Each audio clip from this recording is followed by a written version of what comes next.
안녕하세요. 바로 걷는 TV 가까운 의사 박상혁입니다. 오늘은 내가 아플 때 바로 드는 생각.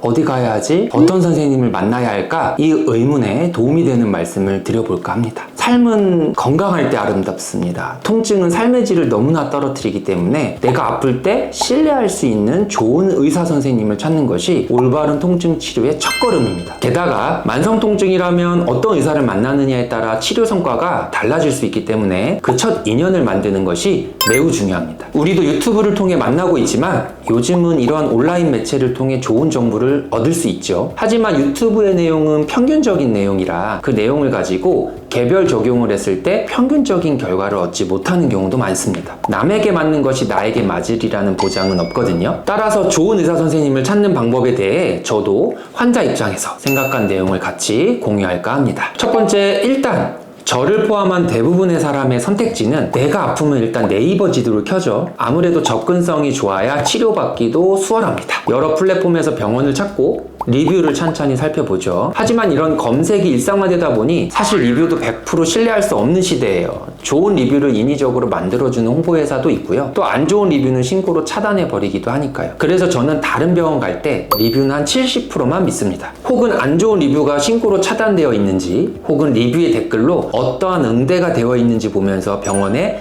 진정성을 살핍니다. 어떻게 모든 사람을 100% 만족시킬 수 있을까요? 하지만 그런 노력이 쌓일수록 병원이 환자 편에 더 가까이 설 수 있다고 생각합니다. 두 번째, 때론 주변에 내가 아프니 좋은 선생님을 추천해달라고 합니다. 지인에게 물어보기도 하고요. 블로그나 카페에서 찾거나 추천을 부탁하기도 하죠. 저희 병원의 경우는 소개 환자의 비율이 70% 육박합니다. 그런 거 보면 누군가 이미 경험하고 믿고 연결해주는 그 인연이 가장 소중한 것 같기도 합니다. 하지만 카페의 댓글 또한 업체나 직원이 관리하기도 해요. 그럼에도 심지어 그 병원의 직원이 추천한다고 해도 그만큼 자신 있는 것 아니겠어요? 흔쾌히 추천받고 방문할 병원의 리스트에 올려도 좋겠습니다. 세 번째, 병원을 선택하고 나면 선생님의 이력을 봅니다. 이 분야에 얼마나 경험이 있는지 홈페이지나 개인별 블로그 등을 참고하고요. 논문이나 학술대회 강연을 많이 한다면 그 방면에 연구가 깊다는 이야기니까 금상첨화일 수 있겠죠. 이러한 강연은 대상자가 의사이기 때문에 정말 공부를 많이 하고 발표해야 되거든요. 저도 100여 차례 이렇게 강의를 하면서 준비할 때면 항상 전날은 혹시나 놓친 내용이 있을까봐 살피고 또 살핍니다. 하지만 주변에 보면 그런 외부 연구 활동이 없어도 임상에만 집중을 하면서 놀라운 성과를 내시는 선생님들도 많이 있거든요. 따라서 외부 강연 활동 등은 참고 정도만 하시면 좋을 것 같습니다. 네 번째, 다소 부수적인 요소들이 있는데요. 병원이 청결한지, 시설,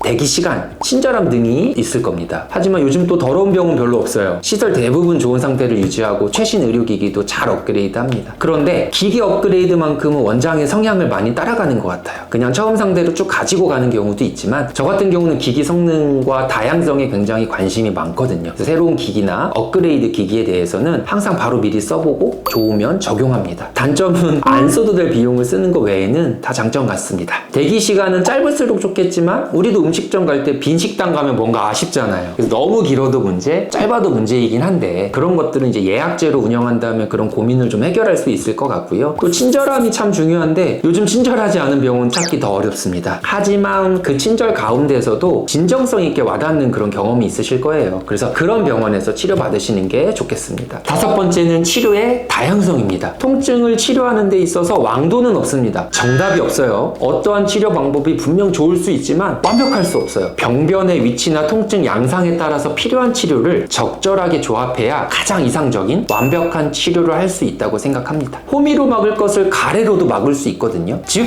모기를 잡기 위해서 에프킬라를 쓸 수 있는데 화염 방사기를 쓴다면 모기는 잡을 수 있지만 주변이 상처받겠죠. 가령 허리 디스크가 터졌을 때 수술이 분명 해결책이 될 수 있지만 비수술 치료를 통해 디스크가 아물 수 있는 기회를 준다면 그것보다 몸에 좋은 치료는 없을 겁니다. 따라서 단계적인 치료를 적극적으로 할 수 있는 병원을 선택하시는 것이 좋겠습니다. 통증이 심하지 않다면 가벼운 물리치료를 시작해 보시고요. 통증 정도에 따라서 주사치료나 재생치료 혹은 병변이 심하다면 척추 시술 혹은 내시경 치료 치료까지 단계적인 치료로 접근한다면 큰 무리 없이 위기를 넘길 수 있다고 확신합니다. 또한 통증을 없애는 데만 목표를 두는 것이 아니라 더 나아가 그 통증을 유발한 몸의 뒤틀림, 틀어진 균형까지 잡아낼 수 있을 때 제가 그릴 수 있는 가장 이상적인 치료라고 생각을 합니다. 따라서 이러한 단계적인 치료를 강조하고 실천하는 병원을 고르시는 게 좋겠습니다. 마지막으로 제가 제일 중요하다고 강조하는 소통입니다. 첫 만남, 첫 인상, 그리고 진료 내용이 너무나 중요한데요. 통증이라는 것은 사실 전인 치료이기 때문에 통증의 원인은 우리가 고찰해야 될 것들이 너무나 많습니다.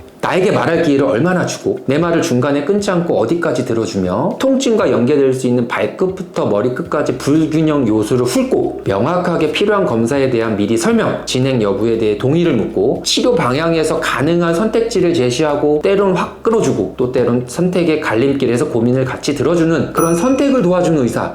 이거 너무나 완벽한 선생님이시겠죠? 결국 소통을 잘해주는 의사를 만나는 것, 그것이 만성 통증을 해결하는 유일한 길이라고 생각합니다. 이러한 소통은 서로에 대한 신뢰로 이어지고 그 과정에서 과잉진료라는 단어는 낄 수가 없을 겁니다.